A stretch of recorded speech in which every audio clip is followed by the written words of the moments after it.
தேள் சொல்லுது, மிஸ்டர் தவளை, என்ன இந்த ஆத்த மட்டும் கடந்து விட்டுரு. போ, நீ தேளு, நீ கொட்டிட்டனா நீ லூசா? நான் ஏன் உன்னை கொட்ட போறேன்? நான் கொட்டினாதான் நானும் செத்துருவேனே. நீ என்னை காப்பாத்தி மட்டும் விட்டுரு, நான் அந்த பக்கமா போயிருவேன். இவ்வளோ ஆபத்துல நான் உன்னை கொட்டுவேனா? நானே உங்ககிட்ட ஹெல்ப் கேட்கிறேன், ப்ளீஸ் அப்படின்ச்சு. அவளை கன்வின்ஸ் ஆயிடுச்சு சார். முதுகுல ஏறிடுச்சு சார் தேளு. அடு ஆத்துல தண்ணி தழும்புது, 2 அடியில ஆறு கடந்துருச்சுங்க, கட்டிருச்சுங்க தலையில டொங்குன்னு.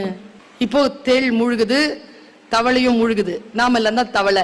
நாம என்ன சொல்லுவோம்? டைலாக்க நான் சொல்லவா? உன் வழிக்கு நான் வந்தனா, என்னை காப்பாத்துன்னு சொன்ன, நான் காப்பாத்த தானே செஞ்சேன், ஏன் கொட்டின? தேள் சொல்லிச்சு, கொட்டணும்னு கொட்டல, கொட்டுறது என் இயல்பு.